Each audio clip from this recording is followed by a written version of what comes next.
Assalamu alaikum dear students. My name is Muhammad Imran. I am lecturer of biology at the Scholar School and College Kaidawad. Student आज हम biology part 2 का chapter number 15 start करेंगे जिसका नाम है homeostasis, जिसमें सबसे पहले आ जाता है टॉपिक में कंसेप्ट्स इन होम्योस्टेसिस। होम्योस्टेसिस के क्या कंसेप्ट्स हैं, यानी होम्योस्टेसिस किस चीज़ को कहते हैं। सबसे पहले ये देख लेते हैं। तो सर जो होम्योस्टेसिस वर्ड है वो 2 वर्ड से डिराइव हुआ है। फर्स्ट वर्ड है होम्यो जिसका मतलब होता है होम, सेकंड वर्ड है स्टेसिस जिसका मतलब होता है टू मेंटेन, यानी होम को मेंटेन करना है। चूँकि हम बायोलॉजी पढ़ रहे हैं तो हम ये देखेंगे कि बायोलॉजी के अंदर होम को मेंटेन करना क्या है। इसके हम एग्जांपल ले लेते हैं। जैसे हमारा घर गंदा हो, उसके अंदर कोई डस्ट पार्टिकल पड़े हों, कोई पोल्यूशन हो, तो हम अपने घर को साफ़ करते हैं, क्लीन करते हैं, उसको मेंटेन करने के लिए कोशिशें करते हैं। सेम इसी तरह लिविंग बॉडीज़ के अंदर जानदार भी अपनी इंटरनल बॉडी को कोशिश करते हैं कि क्लीन करके रखें, मेंटेन करके रखें। जितने भी लिविंग बॉडीज़ के अंदर मेटाबॉलिक प्रोसेस हो रहे हैं उनको मेंटेन करके रखें। मज़ीद होम्योस्टेसिस के कंसेप्ट को क्लियर करने के लिए इसकी डेफिनेशंस को पढ़ लेते हैं। डेफिनेशन क्या है? दी प्रोटेक्शन ऑफ इंटरनल इन्वायरमेंट, अंदरूनी माहौल की हिफाजत करना। किस माहौल की? किस अंदरूनी माहौल की? जानदारों के अंदरूनी माहौल की। किससे? From the harms of fluctuations in external environment, बैरूनी माहौल में जितनी भी फ्लक्चुएशंस आ रही हैं उससे प्रोटेक्ट करना। फ्लक्चुएशंस का क्या मतलब है स्टूडेंट्स? फ्लक्चुएशंस का मतलब है चेंजेस, यानी एक्सटर्नल इन्वायरमेंट के अंदर जितनी भी तब्दीलियां आ रही हैं उसके ख़िलाफ़ जानदार अपनी लिविंग बॉडीज़ को, अपनी ही बॉडी को मेंटेन करके रखते हैं। उसको हम क्या बोलते हैं? होम्योस्टेसिस बोलते हैं। इस टर्म एज होम्योस्टेसिस। मज़ीद इसके एग्जांपल देख लेते हैं कि अगर हम ह्यूमंस की बात करें, इंसानों की बात करें, तो ह्यूमन बॉडी का जो टेम्परेचर है वो 37 ही रहता है। चाहे एक्सटर्नल इन्वायरमेंट गर्मी वाला हो, समर इन्वायरमेंट हो, चाहे वो विंटर इन्वायरमेंट हो, ह्यूमन बॉडी का टेम्परेचर क्या रहता है? 37 रहता है। यानी ह्यूमन बॉडी अपने बॉडी का टेम्परेचर मेंटेन करके रखते हैं, चाहे एक्सटर्नल इन्वायरमेंट में जितनी भी तब्दीलियां आती रहें। तो ये था होम्योस्टेसिस। नेक्स्ट हम होम्योस्टेसिस के कंपोनेंट्स को पढ़ लेते हैं। बेसिकली होम्योस्टेसिस के 3 कंपोनेंट्स हैं। पहला कंपोनेंट है टेम्परेचर, दूसरा है वाटर एंड सॉल्यूट्स और तीसरा है वेस्ट मटेरियल। अब कंपोनेंट्स ऑफ होम्योस्टेसिस से क्या मुराद है कि यानी वो कंपोनेंट्स जिसको जानदारों ने मेंटेन करना होता है। तो सबसे पहला जो कंपोनेंट है वो टेम्परेचर है। टेम्परेचर का मतलब है बॉडी का टेम्परेचर, यानी लिविंग बॉडीज़ एक्सटर्नल इन्वायरमेंट में जितना भी टेम्परेचर में तब्दीलियाँ आती रहें, लेकिन लिविंग बॉडीज़ क्या करते हैं? अपने इंटरनल टेम्परेचर को सेट पॉइंट करके रखते हैं। जैसे अभी हमने पढ़ा था कि जो ह्यूमन बॉडी है वो अपना इंटरनल टेम्परेचर जो सेट पॉइंट है ऑलरेडी सेटेड है अल्लाह ताला की तरफ से, वो 37 डिग्री सेंटीग्रेड है। अब बाहर वाला इन्वायरमेंट चेंज होता रहता है। समर में ये टेम्परेचर हाई चला जाता है 40 to 45, विंटर में ये 37 से बिलो हो जाता है, 10 पे आ जाता है, इवन माइनस में भी चला जाता है। लेकिन लिविंग बॉडीज़ का टेम्परेचर 37 ही रहता है, चाहे एक्सटर्नल इन्वायरमेंट जो भी हो। तो टेम्परेचर को लिविंग बॉडीज़ के अंदर मेंटेन करने के लिए जो मैकेनिज़्म होगा उस मैकेनिज़्म को हम बोलेंगे थर्मोरेगुलेशन। जी, इसको डिफ़ाइन कर लेते हैं कि थर्मोरेगुलेशन क्या है? The maintenance of human body temperature या कोई भी living body temperature according to a set point instead of harms of fluctuation in external environment. External environment में जितने भी तब्दीलियाँ आती रहें टेम्परेचर में, लेकिन लिविंग बॉडी उस टेम्परेचर को मेंटेन करके रखते हैं। तो उस टेम्परेचर को मेंटेन करने के लिए जो मैकेनिज़्म यूज़ करते हैं उस मैकेनिज़्म को हम थर्मोरेगुलेशन बोलते हैं। द वर्ड थर्मोरेगुलेशन भी 2 वर्ड से डिराइव हुआ है। थर्म मीन हीट और रेगुलेशन मीन टू मेंटेन, यानी ह्यूमन बॉडीज़ के अंदर या लिविंग बॉडीज़ के अंदर टेम्परेचर को मेंटेन करना क्या कहलाता है? थर्मोरेगुलेशन। सेकेंड कंपोनेंट है वाटर एंड सोल्यूट्स, यानी लिविंग बॉडीज़ लिविंग थिंग्स अपनी बॉडी के अंदर वाटर और सोल्यूट्स को कैसे मेंटेन करके रखते हैं। सोल्यूट्स का क्या मतलब है? सोल्यूट्स में आपके ग्लूकोज भी आ जाएगा, ये भी सोल्यूट्स है। फिर हमारे पास साल्ट्स आ जाते हैं, ये भी सोल्यूट है। फिर हमारे पास इनऑर्गेनिक प्लस ऑर्गेनिक जितने भी कंपोनेंट्स हैं या न्यूट्रिएंट्स हैं, ये भी क्या हैं? सोल्यूट्स हैं। बॉडी के अंदर वाटर और सोल्यूट्स को मेंटेन करने के लिए लिविंग बॉडीज़ जो मैकेनिज़्म यूज़ करते हैं, उस मैकेनिज़्म को हम ऑस्मो रेगुलेशन बोलते हैं। जब भी वर्ड ऑस्मो आएगा तो आप लोगों ने ज़हन में रख लेना है कि इसका मतलब है water and solutes, water and salts, यानी maintenance of water and solutes और salts in the living bodies is known as osmo regulation.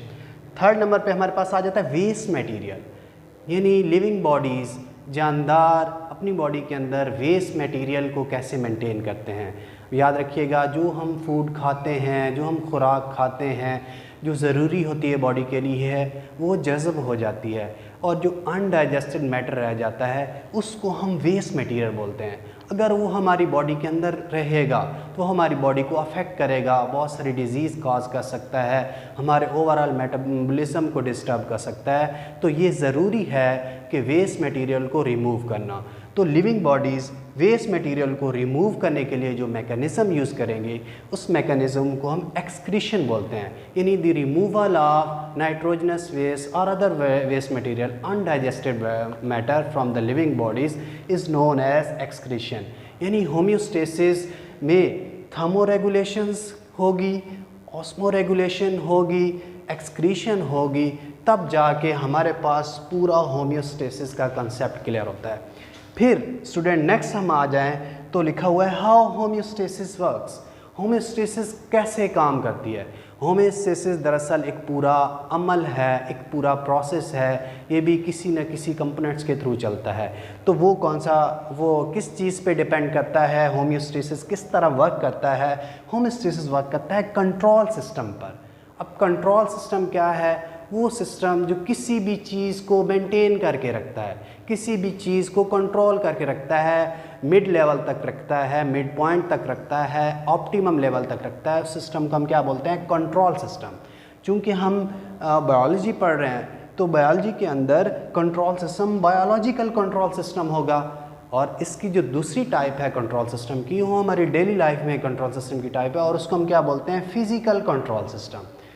अब बायोलॉजिकल कंट्रोल सिस्टम को क्लियर करने के लिए हमें सबसे पहले जानना होगा कि फ़िज़िकल कंट्रोल सिस्टम क्या है, यानी वो कंट्रोल सिस्टम क्या है जो हमारी डेली लाइफ में यूज़ हो रहा है। उसमें हम स्टूडेंट एग्जांपल ले सकते हैं, हमारे घरों में एसीज़ वगैरह होते हैं, एयर कंडीशनर, और दूसरा हमारे पास इलेक्ट्रिक हीटर होते हैं घरों में।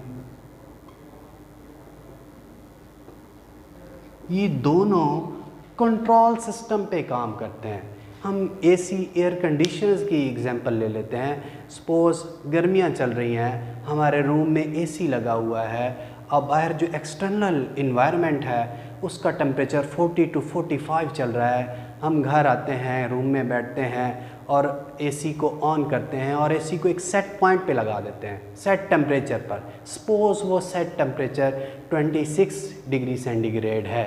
तो अब एसी क्या करता है? एसी काम करना स्टार्ट कर देता है। एसी के अंदर सेंसर लगे होते हैं, और वो सेंसर रूम के अंदर जो टेम्परेचर होता है उसको डिटेक्ट करते हैं। अगर वो टेम्परेचर सेट पॉइंट से अबव है तो सेट, सपोज़ वो टेम्परेचर है रूम के अंदर 35 प्लस है, तो अब एसी का जो कंप्रेसर है वो काम करना स्टार्ट कर देगा, वो कूलिंग करना स्टार्ट कर देगा, और उस कूलिंग से रूम का टेम्परेचर आहिस्ता आहिस्ता लो होकर सेट पॉइंट की तरफ आ जाएगा। इसको हम बोलते हैं physical control system. Second number पे हम फ़िज़िकल कंट्रोल सिस्टम की बात कर लें तो हमारे घरों के अंदर इलेक्ट्रिक हीटर लगे हुए हैं। इलेक्ट्रिक हीटर भी digital electric heater. Digital electric heater क्या होते हैं? सपोज़ विंटर सीज़न चल रहा है तो हम घरों में बिजली की मदद से उस इलेक्ट्रिक हीटर को ऑन करते हैं या गैस की मदद से, तो वो डिजिटल इलेक्ट्रिक हीटर्स के अंदर भी सेंसर होते हैं, वो भी हमारे रूम टेम्परेचर को सेंस करता है कि रूम टेम्परेचर क्या चल रहा है। सपोज़ विंटर के अंदर रूम टेम्परेचर ऑप्टिमम टेम्परेचर से बिलो होगा, माइनस में जा रहा होगा, या 10 डिग्री सेंटीग्रेड पर जा रहा होगा। जब हीट को रिलीज़ करेगा, ताकि जो हमारे विंटर में रूम टेम्परेचर लो हो चुका है वो सेट पॉइंट तक आ जाए। इलेक्ट्रिक हीटर में भी हम सेट पॉइंट लगाते हैं, 25 डिग्री सेंटीग्रेड या रूम टेम्परेचर लगा देते हैं, उस मुताबिक वो हीट वेव्स रिलीज़ करता है ताकि हमारा टेम्परेचर क्या हो जाए, रूम का मेंटेन हो जाए। सेम इसी तरह लिविंग बॉडीज़ भी अपने टेम्परेचर को, अपने वाटर एंड सोल्यूट्स को, तीसरी नंबर पर वेस्ट मटेरियल को कोशिश करते हैं कि मिड पॉइंट तक रखें। अब biological control system further 3 points पर, इसके फर्दर 3 कंपोनेंट्स हैं। कौन कौन से हैं? सबसे पहले आ जाता है रिसेप्टर, दूसरे नंबर पर आ जाता है कंट्रोल सेंटर, और थर्ड नंबर पर आ जाता है हमारे पास इफेक्टर। इन 3 कंपोनेंट की बेस पे बायोलॉजिकल कंट्रोल सिस्टम वर्क करता है। सबसे पहला कंपोनेंट जो है बायोलॉजिकल कंट्रोल सिस्टम का वो रिसेप्टर है। अब रिसेप्टर क्या करता है? हमारी बॉडीज़ के अंदर टिश्यूज़ होते हैं, सेल्स होते हैं जो स्टिमुलाई को रिसीव करते हैं। जो एक्सटर्नल चेंजेस हो रही हैं, एक्सटर्नल चेंजेस को हम स्टिमुलाई बोलते हैं, एक को हम स्टिमुलस बोलते हैं, उनको ये डिटेक्ट करते हैं। सपोज़ हमारी बाहर वाली कंडीशन, बाहर वाले इन्वायरमेंट में टेम्परेचर हमारा बहुत ज़्यादा तक बढ़ चुका है 40 to 45 प्लस, तो हमारे स्किन के अंदर, हमारी बॉडीज़ के अंदर रिसेप्टर सेल्स मौजूद हैं, वो उस टेम्परेचर को डिटेक्ट करते हैं। टेम्परेचर को डिटेक्ट करके और उसको नर्व इम्पल्स में कन्वर्ट करके सेकंड कंपोनेंट की तरफ भेजते हैं, और सेकंड कंपोनेंट जो हमारा है वो कंट्रोल सेंटर है। लिविंग थिंग्स के अंदर, लिविंग बॉडीज़ के अंदर कंट्रोल सेंटर 2 किस्म के होते हैं। एक है हमारे पास ब्रेन, और दूसरा हमारे पास आ जाता है स्पाइनल कॉर्ड। ये 2 कंट्रोल सेंटर हैं जो रिसेप्टर से मैसेज को वसूल करेंगे। मैसेज क्या था कि बॉडी के अंदर टेम्परेचर कितना बढ़ चुका है। कंट्रोल सिस्टम उस मैसेज को सपोज पढ़ते हैं, उसको इंटरप्रेट करेंगे, उसको कन्वर्ट करेंगे आंसर में। अब आंसर क्या है कि बाहर पर टेम्परेचर बहुत ज़्यादा बढ़ चुका है, इस टेम्परेचर को कम करना है। तो इस टेम्परेचर को कम करने के लिए इसका आंसर बना के वो भेजते हैं इफ़ेक्टर को। इफ़ेक्टर हमारी बॉडी के अंदर मसल्स भी हो सकते हैं और केमिकल हार्मोन्स वगैरह भी हो सकते हैं, ग्लैंड्स वगैरह भी हो सकते हैं जो हार्मोन्स के थ्रू काम करते हैं।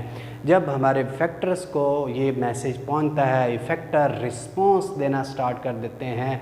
सपोज़ अगर तो वो मैसेज था टेम्परेचर का, हाई टेम्परेचर का, तो हमारी बॉडी क्या करेगी? स्वेटनिंग स्टार्ट कर देना शुरू कर देगी, पर्सपायरेशन स्टार्ट करना शुरू करेगी, हमें पसीना आना स्टार्ट हो जाएगा।